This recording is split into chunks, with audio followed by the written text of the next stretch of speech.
Bismillahirrahmanirrahim.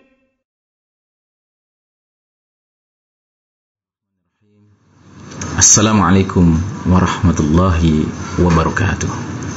Alhamdulillahirabbil alamin, wassalatu wassalamu ala asyrafil anbiya'i wal mursalin wa ala alihi wa ashabihi ajmain. Kaum muslimin dan muslimat yang dirahmati Allah, alhamdulillah, betapapun kita hidup di babak keempat dari era akhir zaman, namun kita harus tetap optimis. Nah, saudaraku rahimakumullah, seorang penulis muslim berkebangsaan Inggris bernama Ahmad Thompson menulis sebuah buku berjudul Dajjal the Antichrist. Sudah diterjemahkan ke dalam bahasa Indonesia dengan judul Sistem Dajjal. Ada satu pandangan yang menarik dari penulis buku ini, di mana beliau berpendapat bahwa semenjak kurang lebih 1 abad yang lalu, yaitu semenjak runtuhnya khilafah Islamiyah yang terakhir, Kesultanan Utsmani Turki, maka peradaban dunia ini mulai membentuk dirinya menjadi sebuah sistem Dajjal. Sistem Dajjal adalah sebuah sistem yang secara diametral bertentangan dengan Al-Minhaj An-Nubuwah, sistem kenabian. Di dalam sistem kenabian, segenap nilai-nilai yang berlaku adalah nilai-nilai Islam. Sementara dalam sistem Dajjal, yang dominan adalah Dajjalic values, nilai-nilai kekufuran yang tentunya online dengan Dajjal. Kita umat Islam sebenarnya sudah lama mengenal tentang oknum bernama Dajjal ini. Dalam sebuah hadis yang diriwayatkan oleh Imam At-Tabarani, Nabi Muhammad sallallahu alaihi wasallam bersabda, "Ma ahbatallahu ilal ardi mundu khalaqa Adam alaihi salam ila an taquma as-sa'atu fitnah a'zama min fitnatid Dajjal." Semenjak Allah Ta'ala menciptakan manusia pertama, Adam alaihissalam, sampai datangnya hari kiamat, tidak ada fitnah yang lebih dahsyat daripada fitnah Dajjal. Begitu kata Nabi Sallallahu Alaihi Wasallam.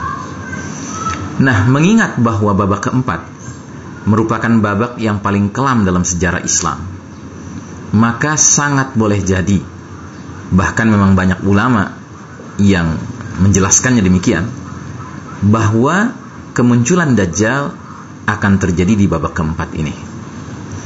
Oleh karenanya, kalau kita kaitkan dengan hadis yang lain lagi, riwayat Imam Ahmad, Nabi Muhammad sallallahu alaihi wasallam bersabda, "La yakhrujud Dajjal hatta yadhhala an-nasu an dzikrihi wa tatruka al-a'immatu dzikrahu 'alal manabir." Artinya, Dajjal tidak akan keluar sebelum umat manusia mulai melupakan soal Dajjal, dan para imam-imam di mimbar-mimbar pun sudah tidak lagi memperingatkan umat akan bahaya fitnah Dajjal. Nah, saudaraku rahimakumullah, kalau kita lihat realitas dunia kita sekarang, memang kedua fenomena ini sudah menggejala. Fenomena bahwa banyak manusia yang tidak lagi membicarakan soal Dajjal, lupa membicarakan soal Dajjal, dan fenomena bahwa para mubaligh, para penceramah, para imam, para ulama pun sangat sedikit sekali yang masih peduli untuk mengangkat tema Dajjal ini di tengah-tengah umat. Maka saudaraku rahimakumullah, di babak keempat ini, marilah kita waspada. Marilah kita meningkatkan persiapan kita untuk menghadapi a'zamul fitnah, fitnah yang paling dahsyat sepanjang zaman, yaitu fitnah Dajjal.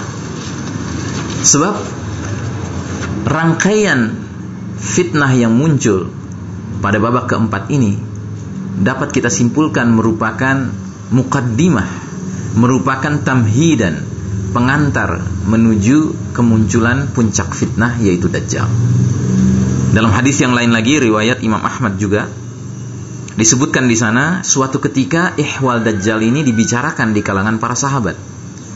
Lalu Rasulullah Muhammad sallallahu alaihi wasallam terlibat dan bersabda, "Sungguh fitnah yang terjadi di antara kalian lebih aku takuti dari fitnah Dajjal, dan tidak seorang pun yang selamat dari rangkaian fitnah sebelum fitnah Dajjal, melainkan dia akan selamat menghadapi fitnah Dajjal.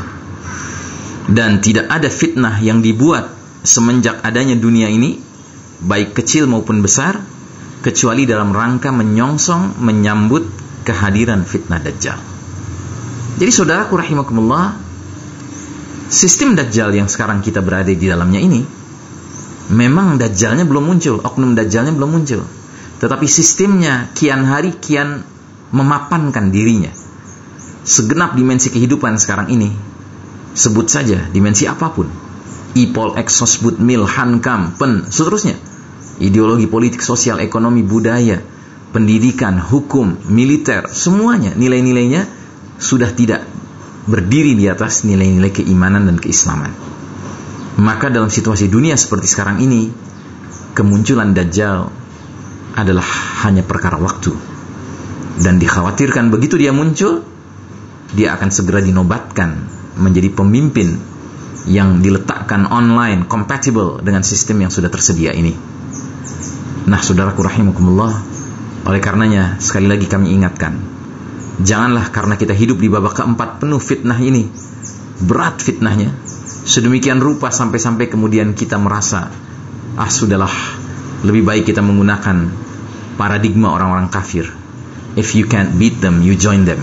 Kalau kalian tidak bisa mengalahkan mereka, sudah gabung saja dengan mereka. Tidak, saudaraku. Seorang muslim mukmin, dia senantiasa sadar akan situasi dan zaman di mana dia hidup, sehingga betapapun pahitnya zaman yang sedang dia jalani, dia akan senantiasa mengumandangkan kalimat lan narka, abadan lan narka. Sekali-kali kami tidak akan tunduk, tidak akan pernah kami mau tunduk sekejap pun dengan sistem yang tidak diridai Allah Subhanahu wa taala. Justru kita akan berusaha keras untuk menjemput bola, menjemput babak kelima. Itulah sistem yang Allah ridai, dan pada masa itulah dikatakan oleh banyak hadis, umat ini akan meraih puncak kejayaannya. Bilakah itu?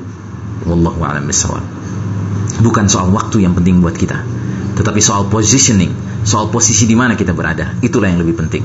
Selagi kita on the right track, kita berada di atas jalan yang benar, berapapun lama yang harus kita tempuh untuk meraih kejayaan, that's not the main issue. Itu bukan isu utamanya. Isu utamanya adalah lebih baik kita mati di atas jalan yang benar, sehingga kita mendapatkan keuntungan di akhirat, daripada kita meraih kemenangan dalam kepalsuan, yang berarti mati kapanpun adalah sebuah mati konyol. Na'udzubillahi min dzalik. Assalamualaikum warahmatullahi wabarakatuh.